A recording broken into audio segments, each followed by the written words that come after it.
All right, so put your hands behind your back. I know you're sitting in a chair, so lean back a little bit. And stretch out your stomach. You're gonna need it. Today, the key word is simplicity. So I don't want to overseason. We're not gonna put in a whole gang of spices and aromatics. I want to bring out the natural flavors of each ingredient, put it as a banchan, and eat it with rice. Something simple, nutritious, and just, why not?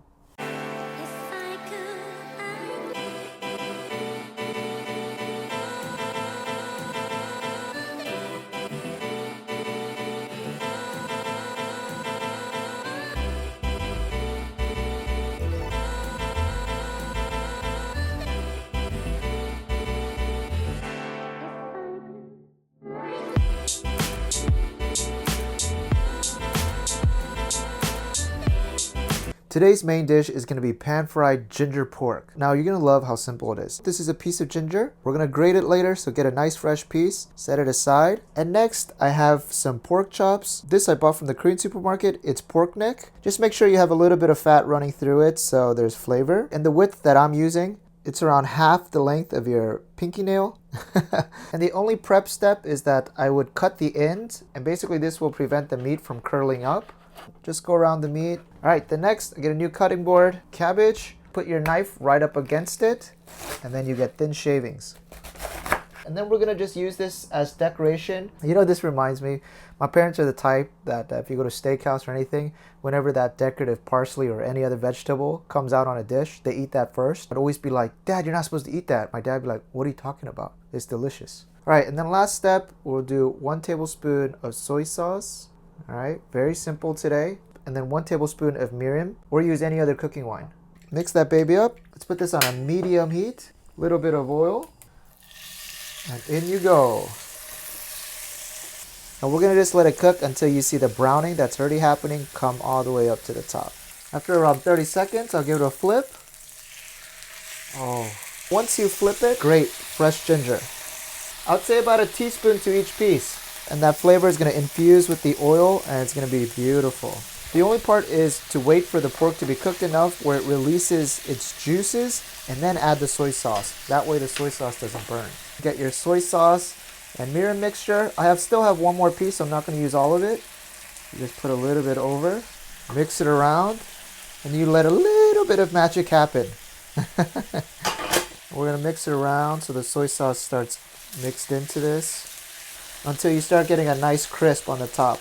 All right, and take a look at that, guys. And that looks about good. Ooh. We're gonna put it over our decorative cabbage. Same goes for this piece. Ooh. And I'll finish up with the last piece.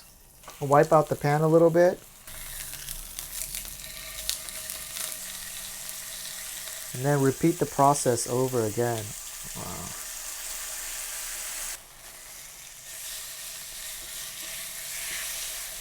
All right, what do you think about that piece?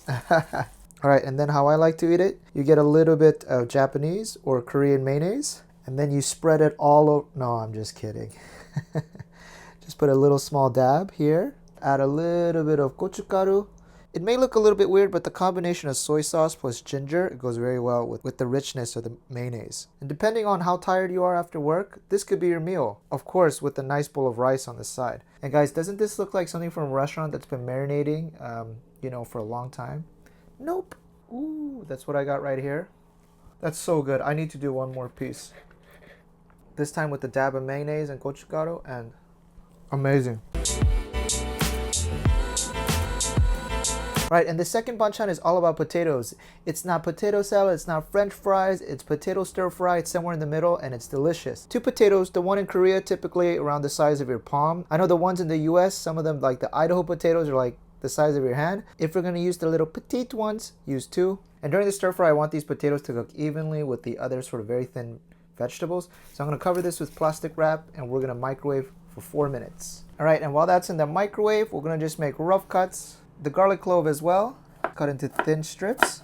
All right, and then our bacon. The reason I'm using a little bit of bacon is it produces oil, brings all the other flavors together. And if you're on a diet, just use 1 piece. All right, and after 4 minutes, these things are little weapons, so be careful. It's pretty hot, or actually very hot. Then you can wait, or you can be bold like me, and it cuts right through. 4 minutes is good. And for me personally, I love the skin on potatoes, so I always leave them on. All right, and now we're ready to cook. Like last time, let's put this on a medium heat. A little bit of oil. Once it's hot, let's add in everything except for the potatoes. And then get the long chopsticks that every Korean mom has. It's the ajima chopsticks. All right. And once the onions turn translucent, great time to add in our potatoes. I'm gonna add a little bit of oil because it's really dry on the bottom. All right, and then our secret ingredient, we're gonna do half a tablespoon of whole grain mustard. And then toss it up. Then season with some salt, a few shakes of black pepper. Ooh, let's give this a taste.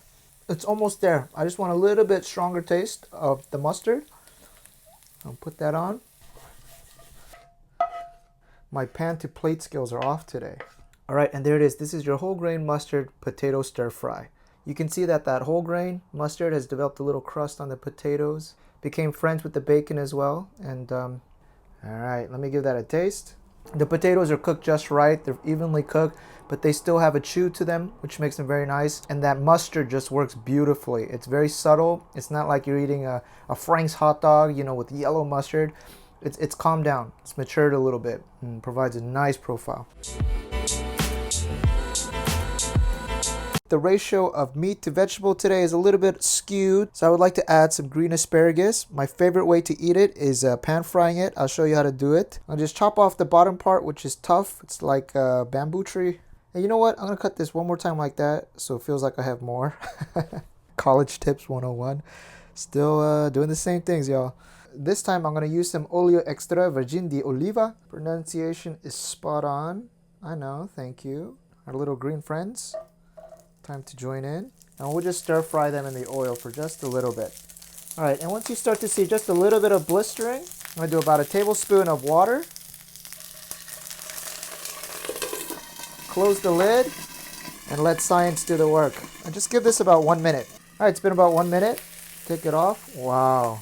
A little bit of salt, a few shakes of black pepper, and that itself is a very delicious banchan. It looks beautiful when you serve it on a white plate, huh?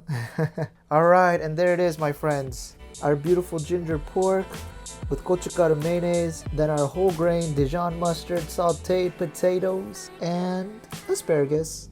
The only thing we're missing, of course, is a beautiful bowl of rice, which I have right here. And now we're ready to eat. I'll whet my appetite with this nice asparagus.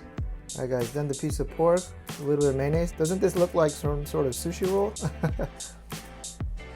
So good. This is exactly what home-cooked comfort food is all about. So I purposely made it 2 serving size for each of these dishes. So make sure you share tonight.